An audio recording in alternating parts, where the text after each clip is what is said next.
शंकर क्या करता है? हैं?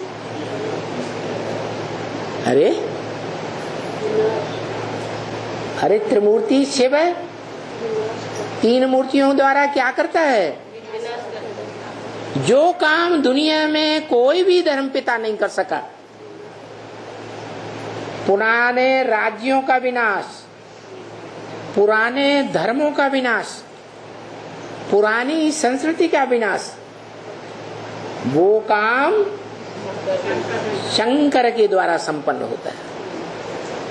पुरानी दुनिया का विनाश और नई दुनिया की स्थापना ब्रह्मा के द्वारा। माना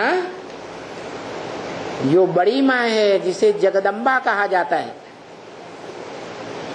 रामायण में सीता ने जिसका गायन किया है, जग जननी जय जय उमा, जग जननी जय जय, वो माता जो सारे जगत की जननी मानी जाती है, जगत पिता के साथ रहने वाली, सदा साथ निभाने वाली, वो जगत की जननी, उसके ऊपर ये कार्यभार सौंपता है बाप जगत पिता। क्या करो? संहार करो। इसलिए शक्तियां असुर संहारणी गाई हुई है, पुरुषों को नहीं दिखाया है। देवियां निकलती हैं, देवियों में भी महाकाली का रूप धारण करती है जो शक्तियां, उनके लिए बाप भी कहते हैं। विधर्मियों के प्रति शक्ति स्वरूप होना है। क्या? जो दूसरे धर्म में कन्वर्ट होने वाली आत्माएं हैं, जिनकी निशानी बता दी, एक से नहीं सुनेंगी, क्या करेंगी? इनकी भी बातें सुनेंगी, इनकी सुनी हुई बातों उनको बताएंगी, उनकी भी बात सुनेंगी, उनकी बात सुन करके फिर उनको बताएंगे। जो बात अच्छी ज्यादा लगेगी फिर वो खुद उसको धारण करेंगे। मतलब एक से नहीं सुनना है, जबकि सुनना चाहिए सदगुरु से। किससे? सतगुरु से, सच्चे गुरु से। और सदगुरु संसार में एक ही है। कैसा गुरु? सतगुरु। बाकी सब घोटालू। कोई भी सदगुरु नहीं, सच्चा रास्ता बताने वाले नहीं। एक ही शिव है जो आकर के तीन मूर्तियों को ये कार्य सौंपता है। खुद करता है या तीन मूर्तियों के द्वारा कराता है? तीन मूर्तियों के द्वारा कराता है। मूर्ति माने साकार और अमूर्त माने निराकार। कराता तो है तीन मूर्तियों के द्वारा, लेकिन तीनों मूर्तियों में से जो मूर्तियां करावनहार के सामने, करावनहार के समान बनती है, जो बाप का विरुद्ध है, मैं तुम बच्चों को आप समान बनाकर ले जाऊंगा। नंबर बार कैसा बनाकर? आप समान। आप समान माने हैं? शिव समान माने निराकारी, निर्विकारी, निरहंकारी। तो जो बाप समान, आत्माओं के बाप समान निराकारी पहले बनता है पुरुषार्थ करके। उसी बच्चे को विश्व की बादशाही सौंप देता है। किस आधार पर?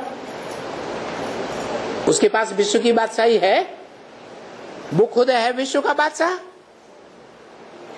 अरे खुद जमींदार बाप नहीं है तो अपने बेटे को जमीन का वर्षा देगा? बाप खुद मल्टी मिलियनायर नहीं है, ढेर सारी मिलों का मालिक नहीं है, तो अपने बच्चे को मिलों का मालिक बनाएगा? बाप अरबपति करोड़पति नहीं है तो अपने बच्चों को बनाएगा? नहीं बना सकता। ये नियम है कि बाप के पास वो प्रॉपर्टी पहले खुद होनी चाहिए, फिर वो अपनी रचना को दे सकता है। खुद ही प्रॉपर्टी नहीं है तो अपने बच्चों को भी नहीं दे सकता। तो बताओ, वो आत्माओं का बाप तो है, लेकिन क्या प्रॉपर्टी देता है बच्चों को? हाँ, वो सत्य बाप है, सत्य की प्रॉपर्टी देता है। सत्य ज्ञान को कहा जाता है, असत्य अज्ञान को कहा जाता है। इसलिए गीता में कहा है, नहीं ज्ञान सदृशम पवित्रम इह विद्यते। इस संसार में ईश्वरीय ज्ञान के सिवाय और कुछ भी पवित्र नहीं है। ईश्वरीय ज्ञान ही सबसे जास्ती पवित्र चीज है। ईश्वरीय ज्ञान प्रैक्टिकल जीवन में जलाधारी ज्ञान जल को धारण करने वाली प्रैक्टिकल जीवन में ज्ञान को धारण करती है तो संसार का कल्याण करती है।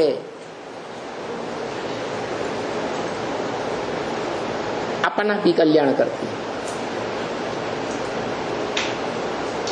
तो शिव के पास ये ऊंची से ऊंची पावर है। सबसे ऊंची से ऊंची पावर क्या हुई है? सत ज्ञान। और ये सत्य ज्ञान तो है, लेकिन प्रैक्टिकल जीवन में वो धारण करने के लिए उसकी बात ही नहीं। वो आत्माओं का बाप प्रैक्टिकल जीवन धारण करता है? करता है? नहीं करता।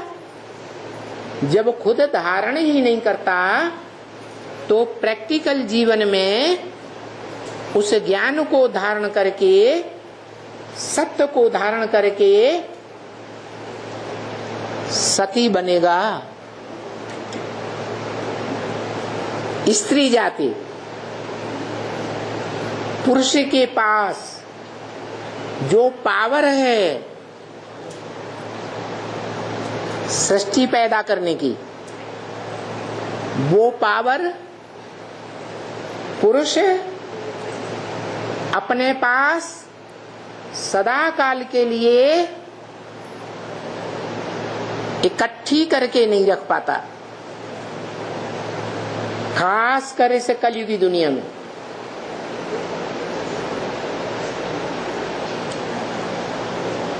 वो उस शक्ति को क्षर कर देता है, क्षरित कर देता है। इसलिए क्षर आत्मा हुई। परंतु उस क्षरित हुई शक्ति को कौन धारण करता है? हैं? माताएं धारण करती हैं। उस सत्य को माताएं धारण करती हैं तो सती कही जाती है। क्या कही जाती? सती कही जाती है। जो धारण करे अगर धारण तो करे, लेकिन उस सत्य में जो असत्य है, क्योंकि इस दुनिया में एक ही सत्य है जो इस सृष्टि पर सदाकाल है। मुरली में बताया, इस सृष्टि पर सदाकाल कौन कायम है? शिव बाबा कायम है। वो शिव बाबा चारों युगों में कायम रहता है, गुप्त रूप में।